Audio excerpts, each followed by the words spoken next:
Today I'm reading from Arthur Koestler's Ghost in the Machine. This little section is called Mutating into the Future. In 1961, the University of California, San Francisco Medical Center organized a symposium on control of the mind. At the first session, Professor Holger Hayden of Göteborg University made headlines in the San Francisco press, although the title of his highly technical paper, Biochemical Aspects of Brain Activity, was hardly designed to appeal to the popular press. Hayden was one of the leading authorities in that field. The passage which created this sensation is quoted below. The reference to me is explained by the fact that I was a participant of the symposium. In considering the problem of control of the mind, the data give rise to the following question. Would it be possible to change the fundamentals of emotion by inducing molecular changes in the biologically active substances in the brain? The RNA, in particular, is the main target for such a speculation, since a molecular change of the RNA may lead to a change in the proteins being formed. One may phrase the question in different words to modify the emphasis.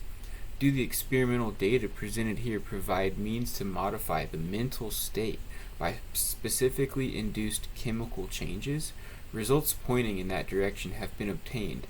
This work was carried out using a substance called tricyanoaminopropene. The application of a substance changing the rate of production and composition of RNA and provoking enzyme changes in the functional units of the central nervous system has both negative and positive aspects. There is now evidence that the administration of tricyanoaminopropene is followed by an increased suggestibility in man. This being the case, a defined change of such a functionally important substance as the RNA in the brain could be used for conditioning. The author is not referring to specifically to tricyanoaminopropene, but to any substance inducing changes of biologically important molecules in the neurons and the glia and affecting the mental state in a negative direction. It is not difficult to imagine the possible uses to which a government in a police-controlled state could put this substance. For a time, they would subject the population to hard conditions. Suddenly, the hardship would be removed, and at the same time, the substance would be added to the tap water and the mass communications media turned on. This method would be much cheaper and would create more intriguing possibilities than to let Ivanov treat Rubashov individually for a long time, as Koestler described in his book.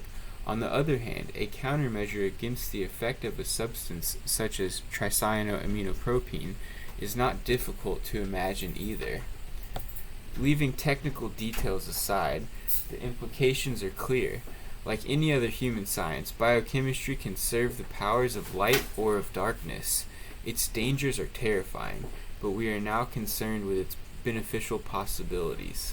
Let me quote another pertinent passage from Dean Saunders of the San Francisco Medical School at the Control of the Mind Symposium. The great technological skill and ingenuity of the modern chemist has provided the medical scientist and the physician with an abundant array of new chemical compounds of varying and diverse structure which influence the central nervous system to distort, accelerate, or depress the mental state and behavioral characteristics of the individual. The conference emphasized that many of these chemical agents possess a highly selective action on a particular and discrete parts of the nervous system, so much so as to permit from an examination of their actions in man and animals an arrangement in order and rank. Those chemical agents thus offer, by a consideration of the relationships between chemical structure and biological action, the possibility of providing a vast array of drugs influencing the specific activity of the brain. Indeed, such agents may either potentiate or attenuate one another, exhibit overlap in their actions, and demonstrate polarity in their effects on the brain. The very strong possibility suggested of a full spectrum of chemical agents which can be used for the control of the mind in the majority of its activities. Here at our disposal, to be used wisely or unwisely, is an increasing array of agents that manipulate human beings. It is now possible to act directly on the individual to modify his behavior instead of, as in the past, indirectly through modification of the environment. This then constitutes part of what Aldous Huxley has called the final revolution. I must comment on the last paragraph in this quotation. Huxley was haunted by the fear that this final revolution brought about by the combined effects of drugs and the mass media could create, within a generation or so, for entire societies, a sort of painless concentration camp of the mind, in which people have lost their liberties in the enjoyment of a dictatorship without tears. In other words, the state of affairs described in Brave New World. As an antidote, Huxley advocated the use of mescaline and other psychedelic drugs to guide us along the eightfold path towards cosmic consciousness, mystic enlightenment, and artistic creativity. I have been for a long time an admirer of Huxley's personality and work, but in his last years I profoundly disagreed with him, and the points of disagreement will help to clarify the issue. In Heaven and Hell, praising the benefits of mescaline, Huxley offered this advice to modern man in search of his soul. Knowing as he does what are the chemical conditions of transcendental experience, the aspiring mystic should turn for technical help to the specialists in pharmacology, in biochemistry, in physiology, and neurology. Now, this is precisely what I do not mean by the positive uses of psychopharmacology. In the first place, experimenting with mescaline or with LSD-25 does involve serious risks, but quite apart from this, it is fundamentally wrong and naive to expect that drugs can present the mind with gratis gifts, put into it something which is not already there.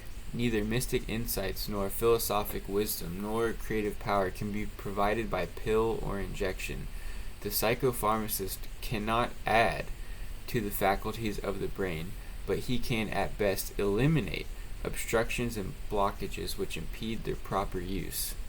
He cannot aggrandize us, but he can, within limits, normalize us. He cannot put additional circuits into the brain, but he can, again, with limits, improve the coordination between existing ones, attenuate conflicts, prevent the blowing of fuses, and ensure a steady power supply. That is all the help we can ask for, but if we were able to obtain it, the benefits to mankind would be incalculable.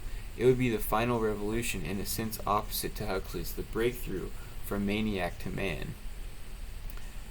The "we" in the previous sentence is not meant to refer to patients in the psychiatric ward or on the therapist's couch. Psychopharmacology will no doubt play an increasing part in the treatment of mental disorders in the clinical sense, but that is not the point. What we are concerned with is a cure for the paranoid streak in what we call normal people, i.e. mankind as a whole, an artificially simulated adaptive mutation to bridge the rift between the phylogenetically old and new brain, between instinct and intellect, emotion and reason. If it is within our reach to increase man's suggestibility, it will soon be within our reach to do the opposite, to counteract misplaced devotion and that militant enthusiasm, both murderous and suicidal, which we see reflected in the pages of the daily newspaper. The most urgent task of biochemistry is the search for a remedy in the increasing range, as Saunders put it, of the spectrum of chemical agents which can be used for control of the mind. It is not utopian to believe that it can and will be done. Our present tranquilizers, barbiturates, stimulants, antidepressants, combinations thereof are merely a first step towards a more sophisticated range of aids to promote a coordinated, harmonious state of mind. Not the unruffled ataraxia sought by the Stoics, not the ecstasy of the dancing dervish, nor the pop nirvana created by Huxley's soma pills, but a state of dynamic equilibrium in which thought and emotion are reunited and hierarchic order is restored. So, and at the beginning of this here, this section is important. So the RNA, he says here, that the RNA can be directly used to change thought patterns. It'll be used for conditioning, and it is not difficult to imagine the possible uses which a government in a police-controlled state could put this substance. For a time, they would subject the population to hard conditions. Suddenly, the hardship would be removed, and at the same time, the substance would be added to the tap water and the mass communications media turned on.